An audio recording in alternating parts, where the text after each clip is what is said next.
What's up guys, Voidstep here, and first of all I would like to announce that I now have a Tumblr dedicated to this Warrior Cat stuff, called VS Studios. You can look it up on Tumblr, and I will link it in the description.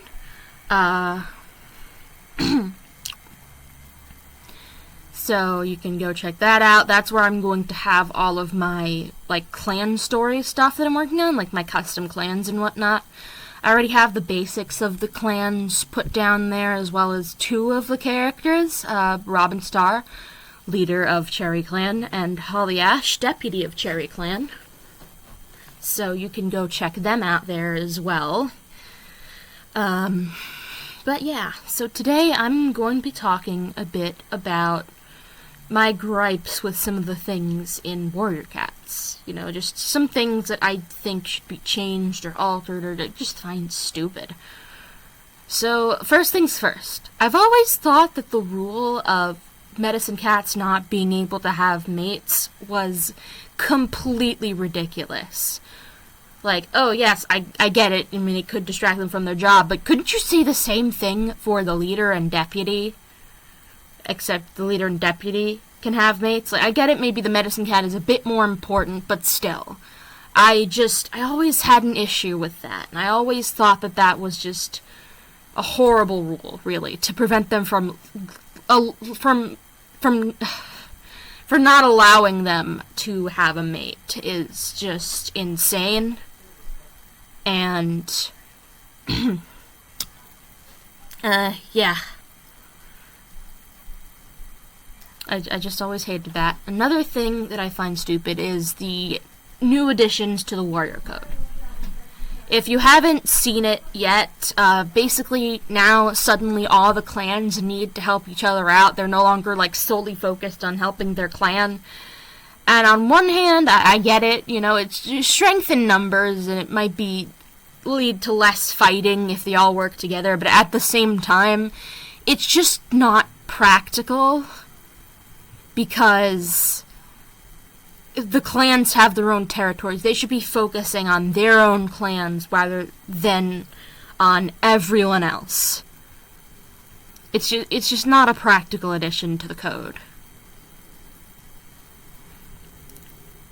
Another thing is... what was I going to say? Another thing that I've always had issues with is how they treat cats with disabilities. One example being Snow Kit, who was deaf, just a little deaf kit, never got to do much, just was carried off by a bird and boom, gone. Nothing else. Which was absolutely ridiculous, and he could have been such a cool character to have. This deaf cat that uses vibrations to hunt. That would have been good for some representation, but they decided against that. Another thing is just poor J-Feather being stuck as a medicine cat because he's blind. I mean, on one hand, J-Feather has become accustomed to his life and is somewhat okay with it, but on the other hand, he still very much upset that he was forced into the role of medicine cat.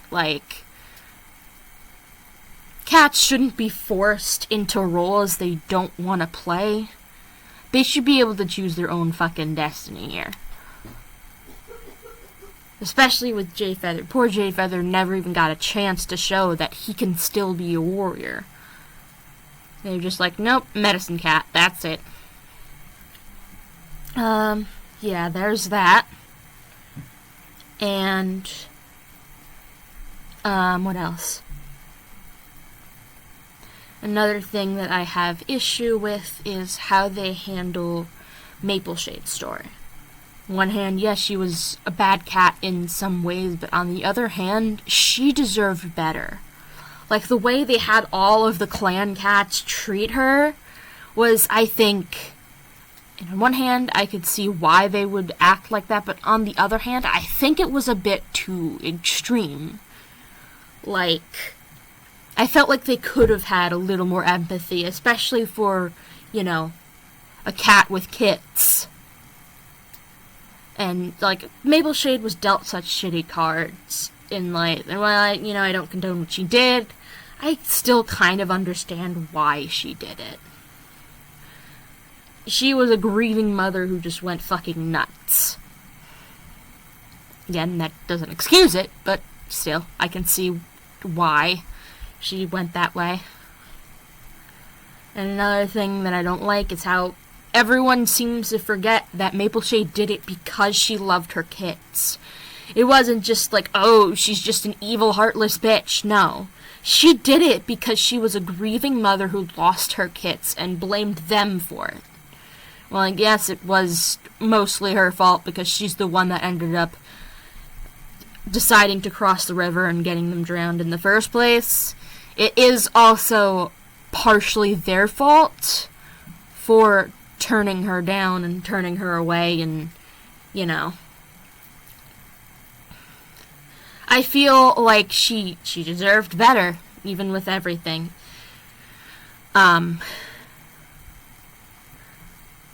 Yeah, so there's that. Of course, her actions afterwards, I do not condone. Like, she still did a lot of horrible shit, especially, like, the stuff she did with Crooked Star. Like, she's not a good cat, and that's just something to keep in mind, despite everything. Because on the other side of the spectrum, there's so many Mapleshade apologists over here that just, they missed the memo on her personality and her true nature. While yes, she was a grieving mama cat, she was also not the best cat in terms of her character. Like, she kinda sucked. She made an epic villain, though, I will admit that. What else? What's another thing I have issue with?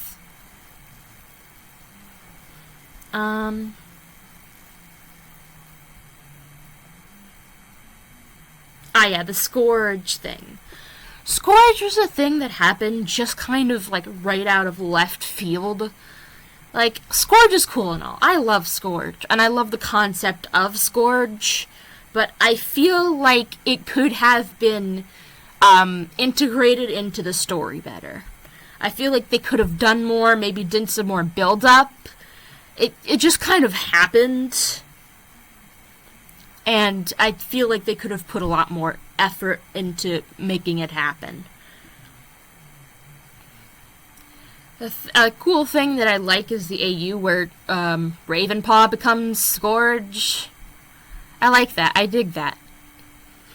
That feels a bit more likely, a bit more reasonable, because of Ravenpaw witnessing what Tiger Star did and everything. All Tiger Star did to Scourge was fucking attack him. I mean, yeah, I guess that would be pretty traumatizing, but it's not like he outright tried to kill him.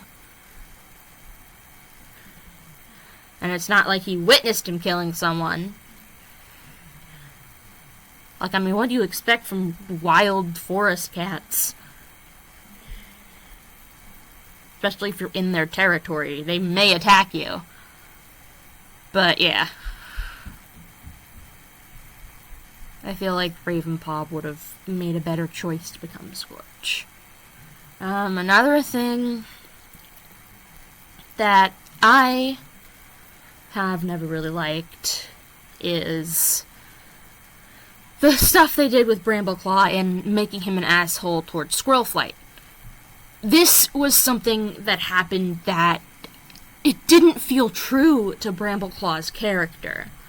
Okay, now, of course, obviously, in considering that it actually did happen in canon, I'm not going to go apologizing for his actions because that was shitty, but I think that they shouldn't even have done that in the first place in the story. Like, Brambleclaw's personality and overall character, it just doesn't seem right. Like, it doesn't seem like he would behave that way. You know, it just doesn't add up. And the fact that they did it and thought they could just get away with, oh yeah, he was, despite him being normally such a nice cat, he's suddenly an asshole towards Squirrelflight. Like, Like, you could have done more build-up as to why he was acting that way. You could have added more into the story to give him a reason to act that way and everything. Like, you could have done so much more with that as well. That's another thing that they just did not put enough effort into making more reasonable. I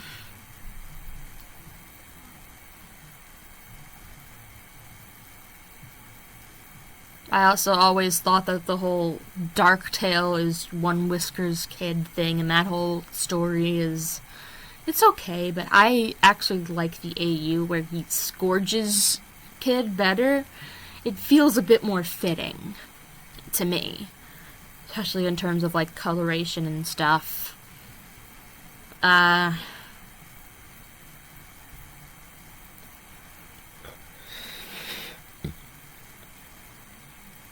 trying to think. Trying to think here. What else? Oh yeah. And then a general problem I have with. I lost my train of thought there. I'm trying to think of what else I've had a problem with. Oh yeah.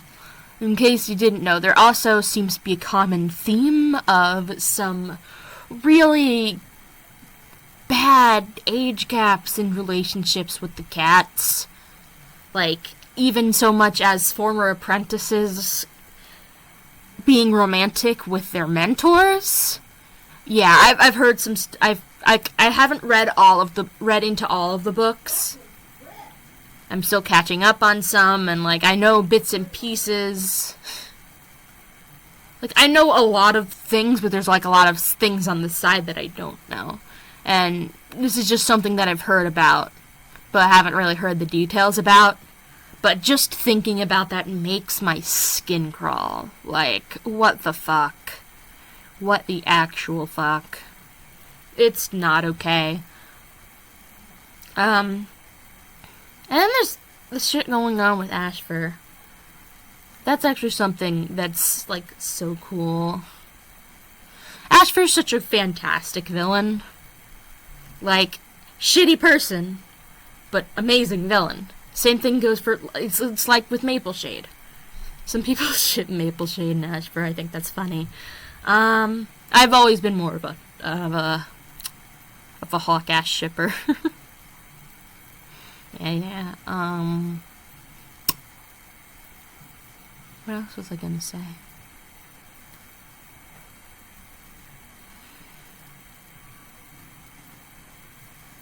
I completely forgot what I was going to say. I think that's really it for now until I think of more things that I'd like to discuss.